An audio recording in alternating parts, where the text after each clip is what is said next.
সাজতে বসেছি তা বলে কি আমি আমার বর দেখবো না? নতুন বরকে যেমন সবাই ছুটে দেখতে যায়, আমিও যাব দেখতে। এমনই চিন্তাধারা ছিল আমার এই মিষ্টি ব্রাইডের। হাই, আমি মেকআপ আর্টিস্ট শেরিফা, আর এটা ছিল আমার গত 12 জুলাইয়ের মিষ্টি ব্রাইড মৌমিতা। আচ্ছা, এবার ব্রাইডের কাছ থেকেই শোনা যাক ও কেমন লুক চায় তার বিশেষ দিনটার জন্য আমার কাছ থেকে। বলো কেমন লুক চাও আমার কাছ থেকে? তোমার মতো করে দিও। আর তুমি আগে আমাকে পাঠিয়েছো। ঠিক আছে, চলো চেষ্টা করি, দেখি কতটা কি করতে পারি তোমার মনের মতো। মৌমিতা হয়তো ক্যামেরার সামনে আমাকে ভালো করে বোঝাতে পারলো না যে ও কেমন সাজছে, কিন্তু বুকিংয়ের পর থেকে ওর সাথে আমার বেশ অনেকবারই কথা হয়েছে। আর তখন ও আমাকে অল্প অল্প করে জানিয়েছে যে দিদি আমি এমন হেয়ার চাই, যে দিদি আমি এমন আই চাই। আমি সেই সব কথাগুলো মাথায় রেখেই ওর এই লুকটা করার চেষ্টা করেছি। এবার তোমরা জানিও যে মৌমিতাকে তার স্পেশাল দিনটাতে আমার হাতে সেজে কেমন লাগছে। আর তোমরাও যদি তোমাদের স্পেশাল দিনে আমার হাতে সেজে উঠতে চাও, তাহলে অবশ্যই আমার সাথে কন্ট্যাক্ট করতে পারো। আমার কন্ট্যাক্ট নাম্বার 9735087009। এই নম্বরে তোমরা কল অথবা হোয়াটসঅ্যাপ করতে পারো।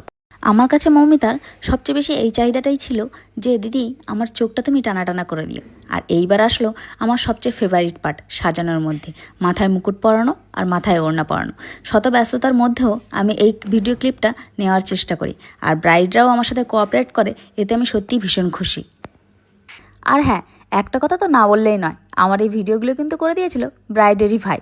খুব কষ্ট করে ভাইটা আমার এই ভিডিওগুলো করে দিয়েছিল। কষ্ট করে বললাম এই কারণে, কারণ সে অনেকটাই ছোট, আর ছোট মানুষদের কাছে এক জায়গায় চুপচাপ দাঁড়িয়ে থাকা সত্যিই অনেক কষ্টকর, তাই না?